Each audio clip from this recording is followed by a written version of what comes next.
Alors les gens, moi personnellement j'ai passé mon week-end dans les heures où je faisais pas du montage, où je travaillais pas sur des trucs parce que bon vous savez, auto-entrepreneur, on n'a jamais de pause et tout. En vrai j'ai regardé divers streams de Stream for Humanity. Franchement c'était banger, hein. C'était vraiment stylé ce qu'ils ont fait. C'était l'ampleur de l'événement, l'organisation, le nombre de happenings, de trucs de fous qui se sont passés ce week-end. Je sais pas, en tout cas, j'étais très impressionné. Moi, je regarde pas tellement quand même les gros événements Twitch dans le Twitch français. Genre, je sais les trucs de Formule 1, il y a les trucs il y avait le grand match de foot entre tous les streamers là. J'ai rien suivi, il y a eu Pokimane. Ouais, Pokimane, la queen Poki s'est ramenée dans l'événement. Je sais pas vraiment comment ça s'est passé, mais il y a eu une conversation entre Amine et Pokimane. Je sais pas si c'est la première fois qu'ils font une conversation. Amine, il a déjà fait des collabs avec...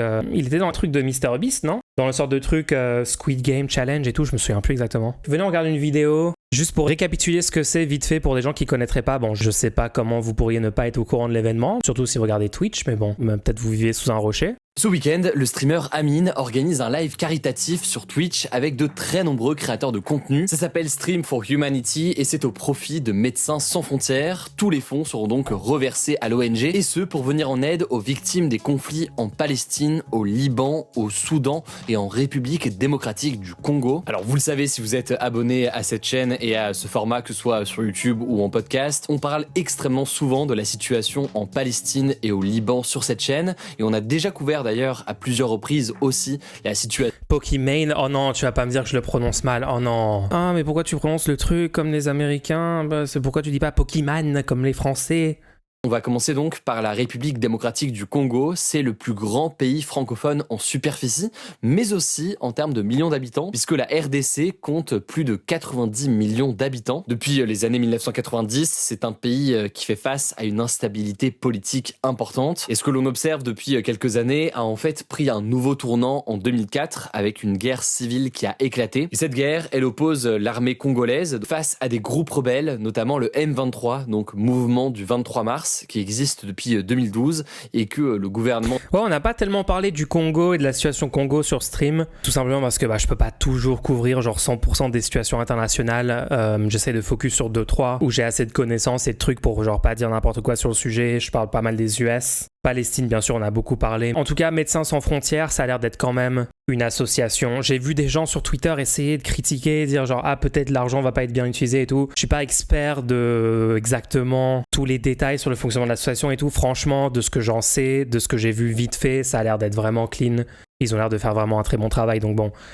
Moi, les streams caritatifs comme ça, au-delà de genre récolter l'argent, parce que quand même c'est un énorme succès, genre ils ont récolté quoi, 3,4 millions, 3,8 millions, un truc dans le genre. Au-delà de ça, c'est aussi mettre de la lumière sur des situations internationales, sur des causes, sur des luttes qui sont méga positives, normaliser le fait d'en parler. On a parlé beaucoup de la Palestine, mais vous savez à quel point dans les médias mainstream, t'es diabolisé, cancel, t'es traité d'antisémite, de toutes les choses, etc.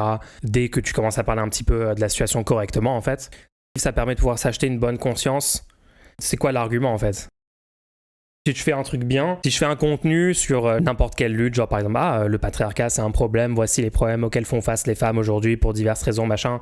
Alors je t'achète juste une bonne conscience. Je sais pas, les gens, à un moment faut arrêter les takes de merde, genre, s'il vous plaît, juste réfléchissez avant de dire un truc dans le chat.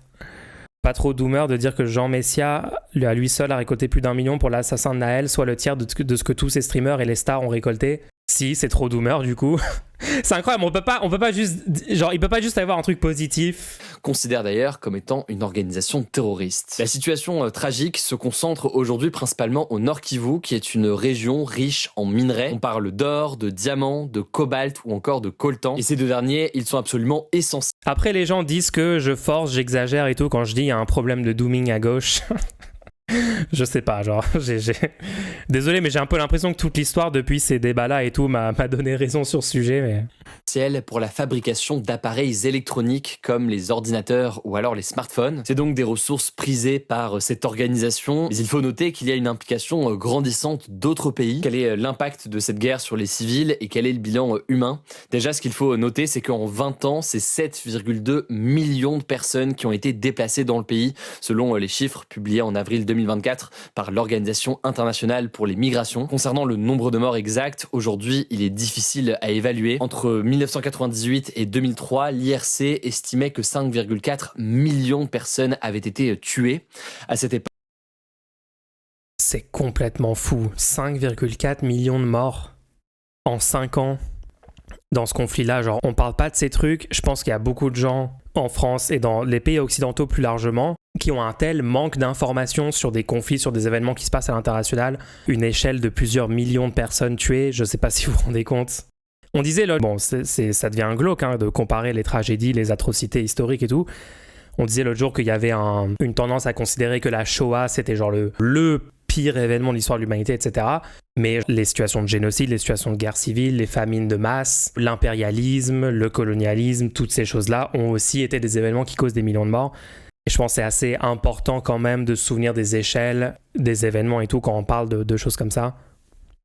Le pays faisait face à ce que l'on appelle aujourd'hui la deuxième guerre du Congo, qui impliquait 9 pays africains et une trentaine de groupes armés sur le sol du pays. Et sur cette situation, en 2010, l'Organisation des Nations Unies a parlé de génocide incontestable concernant donc ces violences perpétrées entre 1993 et 2003. Concernant la situation depuis 2004, c'est très compliqué d'avoir des estimations précises aujourd'hui. On sait qu'il y a eu plusieurs milliers de morts, mais au-delà du bilan humain qui est donc très important, il y a aussi des crimes de guerre et notamment le viol qui est massivement utilisé comme arme de guerre. En 2023, Médecins sans frontières a aidé 25 166 victimes de violences sexuelles en RDC. Rendez-vous compte, c'est plus de 2 par heure. Sachant que l'ONG dénonce les crimes du M23, mais aussi la responsabilité du gouvernement qui est allié à d'autres groupes armés. Autre aspect de cette guerre, selon un rapport de l'ONU qui date de janvier 2024, le groupe M23 recrute notamment des mineurs pour combattre. De son côté, aujourd'hui, le président rwandais Paul Kagame rejette les accusations d'implication donc dans cette situation. En tout cas, sur le plan militaire, c'est très difficile de dire aujourd'hui qu'il y a l'ascendant entre les forces armées de RDC et le M23, puisqu'il y a souvent des offensives et des contre-offensives de l'armée congolaise. Passons maintenant à la question du Soudan. C'est donc un pays grand comme 4 fois la France, situé au nord de l'Afrique et qui est en proie à un conflit extrêmement violent depuis le 15 avril 2023. Il y a aujourd'hui 2 camps qui s'opposent. D'un côté, l'armée fidèle au général Fattah al-Burhan, qui est au pouvoir depuis le coup d'État d'octobre 2021. Et en face, il y a les forces de soutien rapide, une milice menée par Mohamed Hamdan Daglo, dit Hemeti. Ces 2 hommes qui avaient pourtant collaboré lors du coup d'État de 2021 pour renverser le Premier ministre de l'époque, sont donc devenus rivaux lorsque les forces de soutien rapide de Hemeti ont attaqué al-Burhan en avril 2023 pour tenter de s'emparer du pouvoir. Il faut noter que les 2 camps sont soutenus par des puissances étrangères. Il y a notamment les forces de soutien rapide de Hemeti qui sont soutenues par les Émirats Arabes Unis, tandis que l'armée du général Fattah al-Burhan est soutenue de son côté par l'Égypte. Alors quel est le bilan humain depuis bientôt 2 ans ? Eh bien, il est très difficile d'établir un bilan exact pour le moment, mais d'après des estimations, des dizaines de milliers de personnes ont été tuées.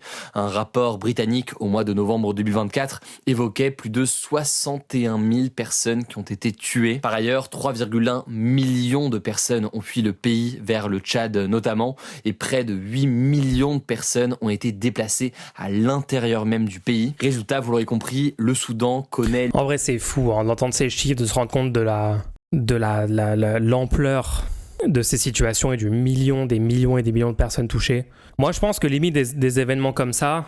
Alors j'avoue, j'ai pas suivi, moi j'ai suivi surtout des moments où c'était plutôt du divertissement entre les gros streamers et tout ce week-end. Je sais pas vraiment à quel point ils ont parlé des sujets de fond et de ces choses-là. En tout cas, par exemple, vous voyez que Hugo Décrypte, là, il nous fait une vidéo, elle a déjà presque 300 000 vues. Les médias mainstream vont vraiment pas parler de ces sujets-là. Enfin même, vous voyez sur la Palestine, le niveau de désinformation que les médias mainstream ont fait, et sur la RDC et le Soudan, soit ils en parlent pas forcément très bien. Mais en tout cas, vous voyez que du coup, Hugo Décrypte, derrière, il fait une vidéo et là, il parle des sujets de fond. Au moins un petit peu. 30 millions de personnes, dont la moitié sont des enfants, ont besoin d'aide actuellement, alors que le Soudan est considéré comme le seul pays au monde officiellement en proie à la famine de façon importante. Pour ne rien arranger, concernant les infrastructures de soins, 80% des hôpitaux ne fonctionnent pas et l'accès à l'eau potable est extrêmement compliqué. Alors comment répond la communauté internationale ? On a évoqué ici donc les déclarations et les rapports venant de l'ONU. La semaine dernière, les États-Unis ont accusé les forces de soutien rapide de génocide. De la même façon, en septembre 2023, la conseillère spéciale des Nations Unies pour la prévention du génocide... Ah, c'est compliqué de fou. Là, il faudrait, par exemple, les gens juste sur cette situation, il faudrait faire un stream de 6 heures où on creuse absolument tous les aspects du problème, on regarde historiquement qu'est-ce qui s'est passé, parce que, voilà, citer juste des trucs comme ça des US, ça peut être vrai, ça peut être de la propagande, c'est très compliqué.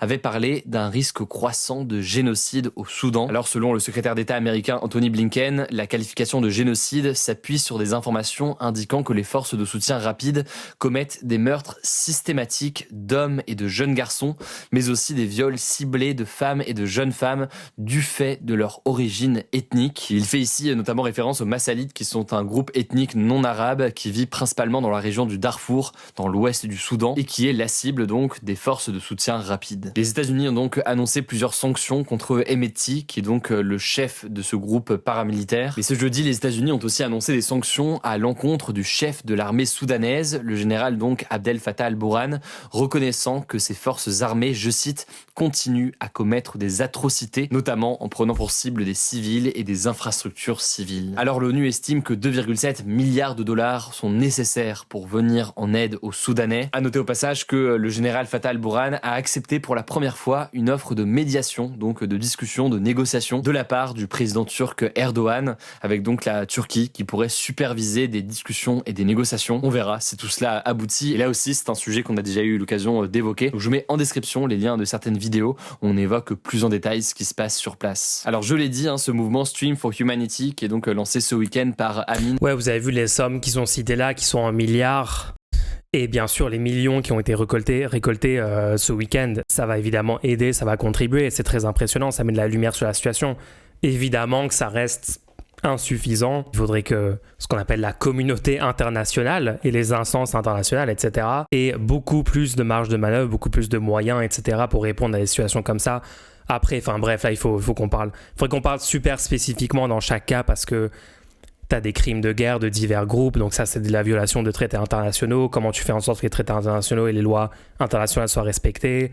Quand c'est le problème de sous-développement dans des régions entières, dans des pays entiers, ça peut être des sujets d'aide au développement, ça peut être arrêter par exemple les prêts de la Banque mondiale. Historiquement, les pays occidentaux par exemple ont créé des institutions qui font des prêts à des pays du sud global où les prêts sont conditionnés à, par exemple, des politiques néolibérales très très poussées, une interdiction de nationaliser, par exemple, des ressources qui sont sur le terrain, de nationaliser des entreprises, avoir tous des secteurs entiers de leur économie qui sont dans le giron public de leur État, et faire en sorte que les politiques menées, les personnes en place au pouvoir et tout soient favorables aux intérêts des grosses firmes occidentales. Ça, c'est vraiment été le truc historiquement dans, par exemple, les anciennes colonies anglaises, les anciennes colonies belges, françaises, espagnoles, etc., etc. Les États-Unis, bien sûr, qui jouent un rôle là-dedans. Enfin, voilà, c'est super compliqué comme sujet. Je trouve que c'est bien d'en parler, mais si c'est pour lire une fiche Wikipédia pour te faire mousser, ça sert à rien. Les gens, enfin, je sais pas, là, Hugo Décrypte, je vois pas quand on pouvait critiquer Hugo Décrypte. Oui, d'accord, il est pas rentré en profondeur dans le sujet. Concrètement, j'ai l'impression qu'il en a déjà parlé plus que beaucoup de médias mainstream, même en faisant juste cette vidéo sur sa chaîne. Alors je l'ai dit, ce mouvement Stream for Humanity qui est donc lancé ce week-end par Ami avec de très nombreux créateurs de contenu et de très nombreux streamers pour lever des fonds. Il porte donc sur la question de la RDC, du Soudan, mais aussi de la Palestine et du Liban. Alors vous le savez, si vous avez l'habitude de ce format, on suit très régulièrement la situation au Proche-Orient dans ce format à des actus du jour, que ce soit au Liban, en Israël ou encore en Palestine. Simplement pour vous donner les dernières informations, au Liban, la situation, elle était très critique ces derniers mois. Il y a quelques mois, un cessez-le-feu a été signé entre le Hezbollah qui est présent au Liban et Israël. Sauf que depuis, les deux camps s'accusent mutuellement de violation de ce cessez-le-feu. Enfin, concernant la situation à Gaza, là aussi on suit la situation quasiment quotidiennement depuis un an. Un cessez-le-feu en plusieurs phases était en discussion cette semaine. Il a été validé du côté... Vous avez vu ce qui se passe avec la Pologne et Netanyahou ? Netanyahou va être invité à un mémorial de la Shoah alors qu'il est sous mandat d'arrêt international et le gouvernement d'extrême droite en Pologne a accepté qu'il vienne sur le territoire polonais pour faire cet événement, ce qui va lui servir de faire sa propagande, habituelle pour en gros whitewash son régime et son massacre et les guerres qu'il est en train de mener. Alors que normalement, il est pas censé pouvoir aller dans des pays qui appliquent qui sont des signataires de cette convention internationale. C'est ouf, hein. C'est Donald Tusk, ouais, c'est Donald Tusk. Comme je vous le disais, les dons récoltés ce week-end seront reversés à l'organisation, à l'ONG Médecins sans frontières, qui est présent sur place. Voilà pour le sujet de fond, c'est pourquoi ils ont fait la collecte de dons. Après, bon, il y a eu des trucs quand même très marrants. Bon, alors déjà, Pokimane qui s'est ramené. Il est fou, Loli, les gars, il est fou. Ça va ou quoi? Tu vas bien? Bonjour, ça va très bien. Super, ça va. Attends, je te mets le micro. Les gars, vous l'entendez? Bon, les gars, je vous présente Pokimane. Streameuse américaine. Je vis à Los Angeles, mais moi je dis que je suis marocaine et canadienne. Ah, tu te présentes plus comme marocaine et canadienne que américaine. Ah ouais? 100%. Mais pourtant, ça fait combien de temps que t'es aux États-Unis? Son français, il est trop bien, il est vraiment bon son français. Je savais pas du tout qu'elle parlait français aussi bien que ça, Pokimane. J'ai vu passer son contenu en anglais surtout. 7 ans, 6 ans, 7 ans, quelque chose comme ça. Mais toi, tes viewers, ils sont américains, français ou canadiens? La plupart sont américains. Ah, mais en fait, tu fais partie quand même des streamers américains. Oui. Et Mais je dirais, je peux pas dire d'origine, je suis américaine. Elle fait quoi? Les gens, vous connaissez pas Pokimane? C'est genre une énorme streameuse. Elle est dans les top streameuses Twitch de toute la plateforme. Elle vient du Canada, elle parle mieux français que toi, Mulch. Ah, des nationalistes québécois séparatistes. J'avoue, ma façon de parler, mon niveau d'anglicisme quand je parle français en général, je dois sans doute trigger énormément les Québécois. C'est comme XQC. Ouais, je pense que XQC, il est Québécois aussi, je crois. Ouais. Je veux vraiment, I'm so sorry if I misspeak, I'm doing my best. non, je te jure, tout le monde dit oui. Ils sont trop fins. Trop fin?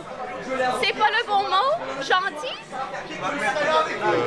Faim, c'est genre j'ai faim, je veux manger. Non, pas. Eh ben, honnêtement, oui, j'ai un peu faim. Ça fait trop rire, il y a genre Inoxtag derrière qui est en train de hurler, t'as genre énormément de bruit dans les vents. Je savais même pas qu'elle était québécoise, elle a l'accent américain plus que québécois. Non, t'entends quand même l'accent, tu l'entends de fou. Trop drôle de voir Pokimane parler en darija, dialecte maghrébin, au streamer racisé Rebeu FR qui lui répond pas sans savoir parler arabe MDR. Oui, j'ai vu le clip, oui, j'ai vu le clip où elle parle, c'est en darija du coup. Ouais, très drôle. Non, il y a eu des moments incroyables, hein. Le moment que j'ai vu en live, c'était quand ils essaient d'ouvrir la géode. Avec, il y a Inox, il y a Nozman. Ils galèrent pendant genre 1 heure à essayer d'ouvrir genre c'est littéralement une pierre que tu essaies d'ouvrir en la craquant avec un truc en métal autour. Genre tu le resserres et au bout d'un moment ça casse le truc et dedans t'as genre un quartz ou une pierre précieuse ou semi-précieuse stylée. Et à un moment, t'as GMK qui arrive et le gars, genre en 30 secondes, il ouvre le truc. Ça fait 3 heures qu'ils sont en train de galérer avec je sais pas combien de gens. Il y avait Bagheera, il y avait plein de personnes en train d'essayer. Et il arrive et juste en 2 secondes, le truc s'ouvre. Ça m'a trop fait rire. C'est 99% de son contenu ouvrir des géodes à Nozman. Tu sais que quand je suis à Los Angeles, il y a ce truc-là où des fois, quand on est 15 à manger, je suis le seul qui mange pas de porc. Et du coup, ils sont tous en mode « Ah !» Je savais même pas que tu manges pas le porc, moi aussi. Je suis algérien. What the hell? My people. My people! You're my people, étoile! Je savais même pas! Mais oui, c'est pour ça. Je parle pas arabe. Tu sais que quand je suis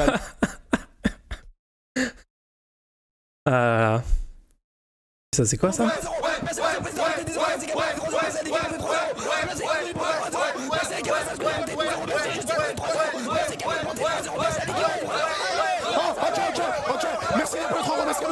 Ah oui, il y avait Mr. V. Eminem Challenge. Attends, j'arrive même pas à entendre la chanson qu'il est en train de rapper. Ah, il remercie les subs. Je pensais qu'il était littéralement en train de rapper un couplet d'Eminem. Ah ouais, d'accord. Bref, les gens, je voulais vite fait dire quand même que c'était un bête d'événement. C'est intéressant en tout cas, hein, c'est intéressant. Moi je trouve que quand même, moi je connais des événements comme ça, le truc américain, des événements où il va y avoir Hassan, j'ai vu des événements de Ludwig, le truc qu'ils avaient fait genre Shit Camp, là c'était marrant ce truc là avec plein de streamers. Mais quand même sur le Twitch game, la France c'est pas trop mal, hein. T'as des créateurs qui ont quand même des audiences énormes, genre quand tu compares à même des gros streamers anglophones. Parfois, je vois parfois des lives, genre, moi je regardais les lives de Amine et Billy sur les jeux d'horreur, ou genre les trucs où ils faisaient des explorations nocturnes de maisons hantées ou de délires comme ça. Même sur les événements et tout, t'as vraiment des nombres de viewers qui sont fous et qui dépassent même beaucoup de gros événements anglophones qui sont beaucoup plus internationaux aussi. Je crois le match de foot, ça n'a pas dépassé genre 1 million, ou je crois que c'est peut-être pas cet événement-là, mais celui d'avant, il y avait 1 million de viewers à un moment en live. C'est quand même pas beaucoup de communautés, pas beaucoup de streamers sur Internet qui arrivent à faire ces chiffres-là en live qui dépassent par exemple des médias mainstream. Tout un tas de médias mainstream n'ont pas 1 million millions de personnes qui regardent simultanément. Je pense BFM à des moments doit avoir 1 million, 2 millions, 3 millions, 4 millions, mais t'as plein de moments où c'est moins d'1 million même. C'était un record, non mais là je parle vraiment du pic de record sur Twitch et tout. Mais même hier, je regardais les nombres de spectateurs, t'avais des streams à 100 000 personnes sur le live. Tu vois qu'ils donnent tout car ils ont plus de voix au bout de 36 heures. Bah les gens, moi j'ai fait des streams de 24 heures où tout le long, j'essaye de maintenir l'énergie, maintenir la hype et tout. Vous savez à quel point c'est de la folie de faire des événements comme ça, hein. J'ai trouvé ça plus intéressant que le The Event où c'était un peu trop axé geekery jeux vidéo. Moi j'accroche moins, là j'ai kiffé l'ambiance et les interactions. Pareil, je pense que j'ai plus aimé l'event de ce week-end que The Event, ouais. Il tournait autour de 100K tout l'event, Amine, et 500K pour le match de la fin de l'event. Waouh. J'ai raté l'event, je diguais le drama Villebrequin. Attends, t'étais encore là-dessus? Ah là là là là. Sinon, il y a d'autres trucs marrants qui sont passés dans l'événement que j'aimerais bien commenter vite fait. Alors, dans les personnes qui ont fait des dons, donc rappelez-vous, plus de 3 millions et quelques récoltés. Xavier Niel là-dedans, grand patron français, grand actionnaire français avec une fortune personnelle estimée de 10 milliards d'euros. Pas 10 millions, pas 100 millions, pas 500 millions, pas 1 milliard. C'est pas juste un milliardaire qui a 1 milliard d'euros. Il a 10 milliards le mec, d'accord? Une des personnes les plus riches de cette planète Terre. Combien il donne à votre avis à un événement comme ça? Événement où la personne moyenne donne 10 euros en moyenne, 15 euros, 20 euros. Bah il a fait un don, 5 000 euros. 5 000 euros pour quelqu'un qui a 10 milliards de patrimoine, voilà. Donc dites-vous les gens, si vous avez par exemple 10 000 euros de patrimoine, vous personnellement, l'autre jour je me suis dit, ça serait quoi techniquement mon patrimoine? Et je dois être autour de ça, voire probablement moins que ça, parce qu'en gros mon patrimoine c'est genre mon ordi et mon setup de stream en gros. Donc en donnant par exemple 1 euro, vous avez déjà donné 200 fois plus que Xavier Niel en proportion de votre patrimoine. Si votre patrimoine c'est autour de 10K. GMK a donné plus, GMK a donné plus qu'un mec qui a littéralement 10 milliards d'euros de patrimoine. Non, franchement, ça m'a choqué que Xavier Niel, parce qu'encore qu'il fasse un don, même s'il faisait un don genre d'une vraie proportion de son argent, un truc qui est à la hauteur de ce qu'il possède et tout, ça change pas le fait que le mec est actionnaire de plein d'entreprises. Cet argent-là, il l'a de base en exploitant les travailleurs de ces entreprises. Tout ça serait quand même problématique chez Xavier Niel, même s'il avait donné beaucoup plus. Parce que bon, ces gens-là, ils font des dons pour leur image, d'accord? Là, il y a des médias qui ont fait des articles genre, oh, regardez, il est gentil, Xavier Niel, il redonne de l'argent. Et pour qu'ensuite, il y ait un nouveau cycle de propagande basé sur, regardez, en fait, c'est totalement ok. Le système économique capitaliste dans lequel on vit, il est justifié, il est sain, tout va bien, arrêtez de le remettre en question. En fait, nos milliardaires sont des bonnes personnes, ils sont gentils, regardez, ils font des dons, bref, c'est des opérations de communication, on sait très bien. Mais même comme opération de communication, genre donne au moins, je sais pas, donne 500 000, donne une somme qui est potable par rapport à la fortune que t'as personnellement. Le mec peut vendre en un claquement de doigts une toute petite micro-fraction des actions qu'il a dans telle ou telle entreprise et il a cette somme instantanément qu'il peut donner. Enfin bref, c'est ridicule de donner 5 000 euros, c'est tellement une blague. C'est littéralement comme si moi je donnais 0,5 centimes à l'événement. J'ai donné, même le don que j'ai fait plus d'argent, genre. C'est une blague. Inoxtag, c'est celui qui a donné le plus avec 60 000. En fait, c'est aussi ça que moi, ça me trigger quand il y a des gens qui ne comprennent pas la différence entre quelqu'un qui a une fortune de 10 millions et quelqu'un qui a une fortune de 10 milliards. Genre vraiment, cette tendance à grouper tout le monde dans la catégorie les riches et tout. Encore, enfin, je sais pas, le truc que moi je trouve cohérent quand on voulait grouper les gens, même des gens qui ont des grosses différences de capital personnel et tout, c'est de les grouper en se basant sur comment est-ce qu'ils ont leurs revenus. Si vous groupez les gens en disant ok, il y a des gens qui ont leurs revenus en travaillant principalement et d'autres personnes qui ont leurs revenus en ayant des titres de propriété qui leur permettent d'extraire de la valeur du travail d'autres personnes. Déjà, ça, c'est des catégories qui sont beaucoup plus logiques, d'accord? Entre une personne qui possède genre 3 appartements avec 3 locataires dedans qui lui permet d'avoir une rente immobilière tous les mois et qui arrive à vivre par exemple avec ça, cette personne-là la met dans la même catégorie que quelqu'un comme Xavier Niel, ça peut s'entendre parce que les deux ont le même rapport, la même façon de gagner leur argent, c'est-à-dire avec le travail de personnes qui, elles, travaillent mais qui n'ont pas de propriété et donc qui doivent utiliser leur propre propriété, que ça soit un bien immobilier ou une entreprise, pour travailler, pour produire et donc donner une part à cette personne qui est le propriétaire. Après, même dans cette catégorie-là, il faut distinguer complètement les gens qui sont des petits rentiers entre guillemets et des gens qui sont des énormes mastodontes surpuissants comme la classe des milliardaires qui n'ont pas du tout le même niveau de pouvoir que quelqu'un qui a juste... même quelqu'un comme ma proprio qui possède 10 logements en région parisienne, oui c'est une bourgeoise, oui c'est une capitaliste, oui c'est une exploiteuse, c'est pas le même niveau de pouvoir, d'influence, de richesse, etc. que Xavier Niel, ça n'a rien à voir, c'est vraiment genre c'est des ordres de grandeur, c'est même pas un ordre de grandeur, 2 ordres de grandeur, c'est fois 1000, on parle de 1000 fois plus d'argent. Oui, puis en plus tu peux défiscaliser normalement à hauteur de 2 tiers, donc en fait ça lui va lui revenir à 1600 ou un truc comme ça. De toute manière, c'est impossible d'être milliardaire par ta seule force de travail, ça se fait nécessairement sur l'exploitation de celle des autres, bah évidemment. Mais bon, je trouvais quand même de parler de cette blague de Xavier Niel, c'était marrant quoi. Et les articles qui sont sortis aujourd'hui, il y a un peu la presse mainstream française qui a quand même un peu parlé de l'événement. Parce que je rappelle que quand même, la façon principale de traiter par exemple la Palestine, la façon dont les médias en parlent est tellement désastreuse que moi je pense que le calcul de base de impact, est-ce que ça a vraiment un impact positif? Évidemment que des streamers comme ça, genre Amin, il a fait l'événement, il a parlé de la situation, il a dit bien sûr qu'on soutient les Palestiniens, etc. Juste l'image que ça donne et la normalisation de parler du sujet, de soutenir les personnes à Gaza qui sont victimes du génocide israélien, c'est méga positif, d'accord? Et donc les médias sont ensuite un peu obligés quand même d'évoquer le fait, bah ouais, il y a eu un énorme événement où il y a eu littéralement toute la classe, les youtubeurs, des streamers, des influenceurs les plus populaires en France qui ont participé. Et que c'était quand même pro-palestinien, c'était quand même solide sur ce sujet-là, quoi. Je pense qu'il y a beaucoup de gens dans les médias mainstream qui doivent se dire, attends, mais du coup, comment on fait pour continuer notre propagande pro-Israël? Vous êtes au courant que par exemple le ban TikTok que les États-Unis essayent de mettre en place, apparemment ça a été défait du coup, mais le fait de ban TikTok, une grosse motivation derrière ça, c'est parce que les personnes en Palestine ont pu utiliser TikTok pour faire du contenu directement sur le terrain, pour témoigner directement de ce qu'elles étaient en train de vivre au jour le jour, dénoncer les crimes de guerre, montrer des vidéos de personnes en train de se faire massacrer par Tsahal, et bypasser complètement l'appareil médiatique américain. Une des grosses motivations derrière le ban de TikTok, c'est la situation en Palestine notamment. La remise en question du narratif mensonger et de la propagande de guerre mensongère d'un allié majeur des États-Unis. Stream for Humanity, ça fait partie aussi de ces trucs-là où les forces établies du statu quo, souvent c'est les gouvernements de droite au pouvoir, et tous leurs alliés dans les médias mainstream ne savent pas trop comment gérer le fait que, ouais, en fait, quand il y a des causes comme ça, les gens comprennent. Maintenant, avec Internet, ils peuvent bypasser toute la propagande mensongère. Internet n'est pas parfait, mais au moins, il y a des alternatives et il y a des gens qui donnent des vraies informations, qui font un vrai travail journalistique de terrain, un espace au moins de débat. Les milliardaires veulent un contrôle sur les réseaux sociaux de plus en plus. C'est pour ça que Musk achète Twitter. C'est pour ça que les Américains, notamment Trump, même si maintenant il essaie de dire c'est grâce à moi que TikTok va pas être ban, enfin bref, c'est lunaire la situation. La situation est lunaire de toute façon avec Trump, et même avec les démocrates, la façon dont les démocrates ont géré l'histoire de bannir TikTok et tout, alors qu'ils avaient l'opportunité parfaite de se ranger du côté de la liberté d'expression et de dire quoi, c'est une blague, d'où est-ce que TikTok va être ban, c'est n'importe quoi.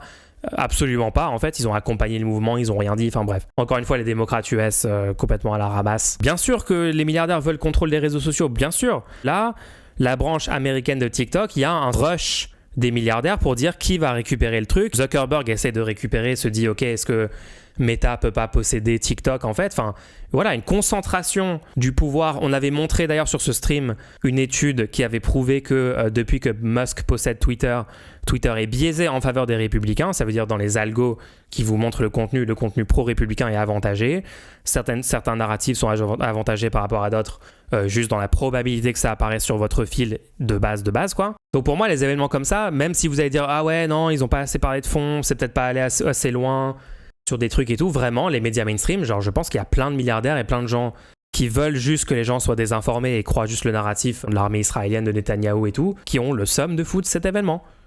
Stream for Humanity de Squeezie à Inoxtag, près de 3,5 millions d'euros récoltés lors du marathon caritatif des streamers. Alors ce qui est marrant aussi dans l'article du Parisien, c'est que l'organisateur de l'événement, qui est quand même Monsieur Amin Mattué, n'est pas cité dans le titre de l'article. Mais Squeezie et Inoxtag sont cités. Bagheera, Inoxtag, Gotaga, depuis le stade Jean-Bouin à Paris, les streamers sont lancés multiples défis. Il est même pas dans le sous-titre du truc. Tiens. Je me demande bien pourquoi. Organisé par le streamer Amin. Ok, faut attendre le deuxième paragraphe. J'adore que pour les boomers, ils doivent dire il a 3,1 millions d'abonnés sur Twitch juste pour que... Quelle proportion des gens de plus de 30 ans en France sont genre complètement largués quand il s'agit de parler de streamers, d'internet et tout. Les gens, moi j'ai eu des conversations IRL avec des gens dans les soirées, et dès que c'est des gens qui ont genre... Enfin, parfois c'est même des gens... Parfois t'as des boomers mentaux qui ont 25 ans, qui connaissent absolument rien aux influenceurs internet, au contenu. Pour eux, genre tu dis un streamer sur Twitch, ok c'est genre un loser dans sa chambre, qui fait des vidéos devant 10 personnes, qui va jamais rien accomplir de sa vie. Enfin vraiment t'as des préjugés super bizarres.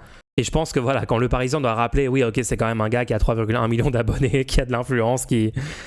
Genre, et aussi le nombre de gens qui considèrent pas ça comme du travail ou comme un métier, ils vont essayer de rabaisser l'activité parce qu'en fait, ils comprennent absolument rien. C'est bien si les influenceurs sont pas pris au sérieux par les gens importants. Je sais pas ce que t'entends par là, mais ça a l'air d'être la pire take. Les gens importants, c'est qui les gens importants? T'as les gens importants, t'as les gens pas importants? C'est qui les gens importants? C'est les macronistes en costard cravate sur les plateaux de télé? Je rappelle que Rebeu Déter en 2022 a été un des seuls influenceurs mainstream à dire évidemment que je vais voter pour Mélenchon, évidemment que c'est le choix logique. C'est-à-dire que le gars a une meilleure position politique que genre 90% des gens que vous voyez commenter l'actualité, commenter la politique à la télé, les gens qui sortent de Sciences Po, qui ont fait soi-disant des études. Ce week-end de mobilisation a réuni sur la plateforme de diffusion en direct les grands noms du web français comme Squeezie, deuxième youtubeur de France. Oh non! C'est accepté officiellement que Thibaut InShape est le numéro 1. Ouais, vous m'entendez? Vous m'entendez? Les gars, merci à vous tous. J'espère que vous avez passé un bon moment. Faites un maximum de bruit pour vous et pour tous les joueurs, pour le staff technique, la production. Toutes les personnes qui sont venues de manière caritative et qui sont venues aider de manière bénévole. Les gars, faites du bruit pour eux, s'il vous plaît. Un maximum de bruit aussi à tous ceux qui ont donné plus de 3 433 000, les gars. Waouh. Gênant le drapeau français. What? Il y a des racistes dans le chat. Le drapeau FR est beau. Moi, j'aime le voir repris par nous, car la France, c'est nous. Faut pas laisser aux fachos ni en faire un signe des fachos. Bah, en fait, j'ai jamais compris. Il y a quand même un truc bizarre en France. Genre, je comprends pas. Pourquoi ça serait bizarre que le gars ait un drapeau français à ce moment-là? Genre, c'est un des top influenceurs français, c'est un événement français, c'est un événement qui a une portée internationale où justement t'essayes d'aider une organisation qui va s'occuper de causes dans d'autres pays. Et alors, c'est pas parce qu'on met un drapeau que c'est raciste, n'importe quoi. En fait, c'est ça, je comprends même pas pourquoi il y a un débat là-dessus. Genre, c'est le drapeau du pays en fait. Je sais pas, aux US, ce débat-là est complètement inexistant. Le débat sur est-ce que mettre un drapeau américain c'est problématique, est-ce que c'est ok, est-ce que ça veut dire un truc, est-ce que cette personne a le droit de le faire ou pas, qu'est-ce qui est entendu, est-ce que c'est cringe, est-ce que c'est basé, genre tout le monde considère ça absolument normal, c'est juste le symbole du pays. Je sais pas, il y a quand même un truc super bizarre, hein. Il y a quand même un truc très bizarre que je comprends pas sur ce débat depuis le début. Stream for Humanity avait également été critiqué par certains internautes qui s'interrogeaient sur l'absence de Mayotte ou de l'Ukraine parmi les bénéficiaires. Je savais même pas qu'il y avait des gens qui avaient eu cette take, mais c'est une catastrophe. La gauche comprend pas que c'est pas parce que t'es internationaliste que tu peux pas aussi aimer ton pays et son symbole. En fait, c'est même pas une question de aimer ou pas le drapeau. Genre, c'est juste genre pourquoi il y aurait un problème à ce que le drapeau soit présent dans une image, dans un événement. Enfin, c'est... Amine s'est défendu des critiques en affirmant qu'il était prêt à refaire des choses dans le futur pour différentes causes. Je sais pas, les gens, moi j'ai juste l'impression que les gens trigger par l'événement, c'est juste les racistes en fait. D'où ça vient cette critique? Pourquoi cette critique est faite? Aussi à noter, des députés. Alors le premier député que j'ai vu parler de l'événement, c'était je crois Guiraud qui a fait un tweet en mode « Bravo ». Raphaël Arnaud aussi. À contre-courant de toutes les politiques mortifères, racistes et inhumaines, la jeunesse s'organise avec justesse et solidarité. Nous sommes une magnifique génération. Comment pourrions-nous perdre espoir? Ah, le petit message anti-doom en plus dans le tweet basé de fou. On veut bien de sous aussi dans mon assos. Bah Dadospace organise un stream. Hein. Fait un événement, fait un crowdfunding. Léoman aussi. 3,4 millions d'euros pour la paix. Bravo et merci aux streamers engagés dans Stream for Humanity. Oui, l'humanité est une et universelle. C'est faire rayonner la France, de placer en son cœur la fraternité et les droits de l'homme et du citoyen. Très stylé. Oui, pour ne pas le laisser aux fachos, mais avec toute la récup du drapeau par les fachos, c'est cringe et je comprends pas pourquoi tu dis il y a des personnes racistes. Attends, tu comprends pas pourquoi je dis beaucoup de gens qui ont eu un problème avec cet événement, avec les pays auxquels l'argent va aller, qui disent « Oh, c'est bizarre quand même que ça soit pas pour l'Ukraine et tout ». Vous voyez pas pourquoi je dis qu'un tas de ces personnes qui font ces critiques sont très probablement des immenses racistes. Vu aussi les influenceurs qui participent, genre « Ok, je suis désolé, mais il y a des gens qui sont juste dans le déni, quoi. Il y a des gens qui sont juste délus sur la situation, hein. » Je dois vous rappeler que le RN n'a jamais fait un score aussi élevé en France qu'aux dernières élections législatives et qu'ils ont fait 10 millions de voix. C'est marrant, Macron ne commande plus ce genre d'événement. Bah c'est vrai que sur les tentatives de rapprochement entre les politiques et les influenceurs mainstream, après le truc McFly Carlito, Thibaut InShape qui quand même s'est pris beaucoup de critiques à juste titre pour ses collaborations avec le gouvernement macroniste. Je sais pas, personnellement je trouve quand même qu'il y a une norme sociale de ne pas valider les collabs avec la droite et l'extrême droite, en tout cas, qui est quand même très très stylée en France, hein. Surtout les publics assez jeunes de ces influenceurs. Je suis pas en train de dire oh là là, tous les publics de l'événement de ce week-end, tous les publics de tous ces influenceurs sont des giga progressistes, turbo woke, qui vont nous mener à la révolution socialiste fully automatisée. Genre, je suis pas en train de dire ça. Mais quand même, Par rapport, par exemple, aux US, où vous avez des streamers mainstream qui font des collabs avec Trump ouvertement, le petit cringe lord Adin Ross, Nick Fuentes, Joe Rogan, bien sûr, qui s'est complètement plié à Donald Trump, qui a fait une interview complètement complaisante juste avant la campagne. Après, bon, les démocrates ont aussi une responsabilité de ne pas être allés sur Joe Rogan, mais bon, je sais pas. Sur la scène internationale, la France, c'est un des pays où la gauche de rupture a le plus de chances d'arriver au pouvoir prochainement, par rapport à peu près tous les autres pays, d'accord ? Le dooming n'est jamais justifié, mais encore moins si vous êtes en France. Encore moins si vous êtes en France. Genre vraiment, je pardonnerai pas des gens qui ont une influence, qui ont une tribune et qui diffusent du dooming en permanence aux États-Unis. Mais je veux dire, c'est encore plus ridicule de le faire en France. C'est ça que je veux dire.